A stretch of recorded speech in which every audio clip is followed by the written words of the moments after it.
Ciao a tutti, bentornati o benvenuti qui sul mio canale di Idali. Chi mi conosce ovviamente sa già che con questo sfondo qui oggi l'argomento non sarà la Cina. Oggi infatti in questo vlog voglio portarvi a Negrar di Valpolicella, in un'azienda agricola dove si producono dei vini molto interessanti e soprattutto conosciuti. Se questo video quindi vi interessa e vi incuriosisce, vi consiglio di continuare a guardarlo.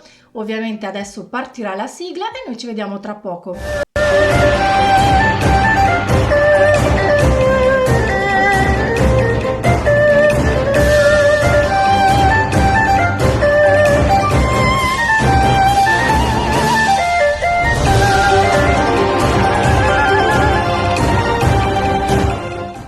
Rieccomi! Dovete sapere che martedì scorso, insieme a mia sorella, tramite questa Smartbox, che tra l'altro doveva essere un suo regalo di compleanno, ho prenotato una visita guidata con annessa degustazione ai vini presso l'azienda agricola di Roberto Mazzi, quella che vi dicevo poco fa. Questa azienda agricola si trova sulle colline di Negrar, in provincia di Verona, è gestita già dagli inizi del 1900.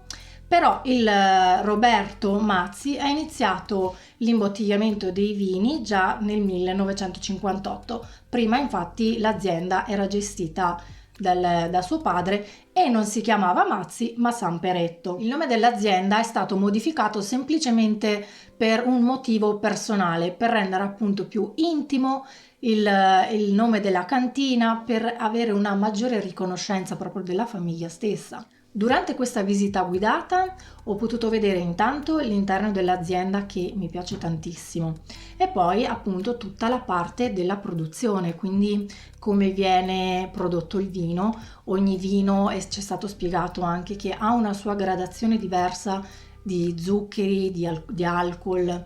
È un procedimento abbastanza lungo però molto interessante. E poi ho visto anche la parte dove viene essiccata l'uva, quindi c'è stato anche spiegato che, perché appunto io vedevo all'interno dell'azienda che alcuni tipi d'uva venivano lasciati all'interno di una cassetta, di varie cassette di plastica e alcune di legno. C'è stato spiegato che in realtà non è importante il tipo di cassetta, anche se quella di legno può avere delle insidie, perché appunto il legno prende tanta umidità solitamente e quindi l'uva potrebbe anche avere delle piccole muffette. Invece sulla plastica questa cosa non avviene. Però loro continuano comunque a mantenere le cassette di legno, anche per una questione proprio estetica, per ricordare anche i tempi passati. Tant'è che durante la visita guidata infatti possiamo ammirare anche la parte antica con tutti gli attrezzi che si usavano una volta, prima di tutta la tecnologia che abbiamo adesso. Dopo aver concluso la visita guidata, siamo andate finalmente ad assaggiare i vari tipi di Valpolicella che loro producono. Durante la degustazione dei vini, intanto vi faccio vedere il dépliant, che è questo qui. Guardate che bello. Questo mulino c'è da un sacco di anni, ma ahimè non è più quello in legno ma in ferro. Comunque la sua scena la fa lo stesso. Questi sono i vini che ci sono stati proposti. Non so se si vede, spero di sì. Questa qui invece è la loro azienda, che non è enorme, però è molto molto bella. Io ho apprezzato tantissimo.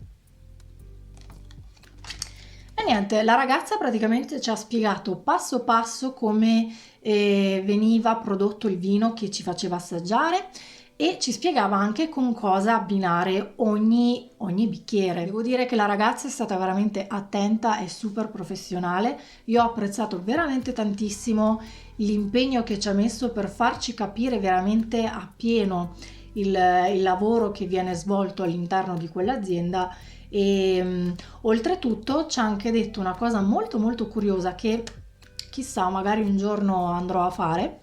Praticamente si possono prenotare anche dei pranzi o delle cene, però ci deve essere un minimo di 25 persone e un preavviso di almeno 2 settimane. E in questi pranzi e in queste cene verranno proposti tutti i loro vini, e ogni vino sarà appunto abbinato ad un piatto particolare. Comunque ragazzi, l'esperienza è assolutamente da fare.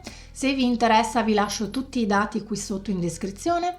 Io vi saluto e vi ricordo, se vi va ovviamente, di iscrivervi al mio canale e lasciarmi tanti bei like. Noi ci vediamo venerdì prossimo con un nuovo ASMR, come lo chiamo io, ovvero un ASMR. E niente ragazzi, noi ci vediamo venerdì prossimo. Zaijian, ciao a tutti!